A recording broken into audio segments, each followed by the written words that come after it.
रामकृष्ण हरी. देह मानवी शरीर यंत्र प्रशिक्षण कार्यशाळा देऊ. देह हे सर्वस्व आहे की साधन आहे, हा एक प्रश्न आहे. तर यामध्ये आपण जर पाहतोय तर सर्वजण ह्या देहाला सर्वस्व मानतात आणि जर खरं जर पाहिलं तर देह एक साधन आहे, एक यंत्र आहे. आता कुठल्याही क्षेत्रामध्ये तुम्ही गेलात तर त्या क्षेत्रामध्ये जर आपल्याला प्रगती करायची असेल तर आपण काय करतो, त्या क्षेत्रातील संबंधित म्हणजे व्यवसाय क्षेत्राच्या संबंधित असेल तर आपण प्रशिक्षण घेतो. गाडी चालवायची असेल तर प्रशिक्षण घेतो. मशीन चालवायची असेल तर प्रशिक्षण घेतो. मग हा जो देह एक साधन आहे, यंत्र आहे, तर याबद्दल आपण प्रशिक्षण घेतलं आहे का? आणि जर आपण प्रशिक्षण घेतलं नसेल एखाद्या मशीन संदर्भात, व्यवसाय संदर्भात, तर काय होतं, तर अनेक प्रकारचे प्रॉब्लेम निर्माण होतात.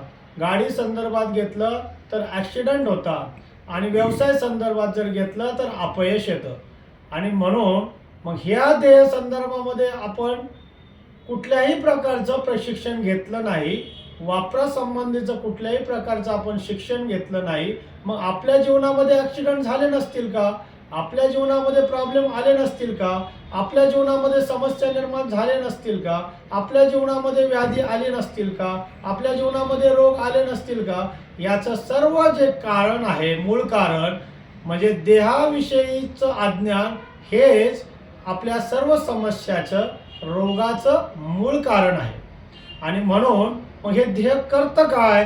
हा जो देह जे यंत्र आहे, हे यंत्र आपल्या शरीरामध्ये शक्ती निर्माण करतं, आपल्या शरीरामध्ये ऊर्जा निर्माण करतं, आपल्या शरीरामध्ये स्फूर्ती निर्माण करतं. आणि शक्ती, स्फूर्ती आणि ऊर्जा ह्या तिन्ही गोष्टी आपल्याला नोकरी करण्यासाठी, व्यवसाय करण्यासाठी, वक्तृत्वासाठी, व्यवसायासाठी, आध्यात्मिक क्षेत्रासाठी ह्या तिन्ही गोष्टीची गरज असते.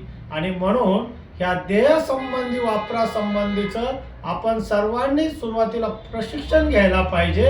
आणि मग आपल्या जीवनामध्ये जे काय आपल्याला साध्य करायचं आहे त्या साध्यापर्यंत आपण पोचलं पाहिजे. आणि म्हणून आम्ही हा अभ्यासक्रम घेऊन येत आहे की देह मानवी शरीर यंत्र प्रशिक्षण कार्यशाळा ही देऊमध्ये संपन्न होत आहे. तर सर्वांनी त्यामध्ये भाग घ्यावा आणि आपण आपल्या क्षेत्रामध्ये प्रगती करावी, कीर्ती कमवावी. धन्यवाद.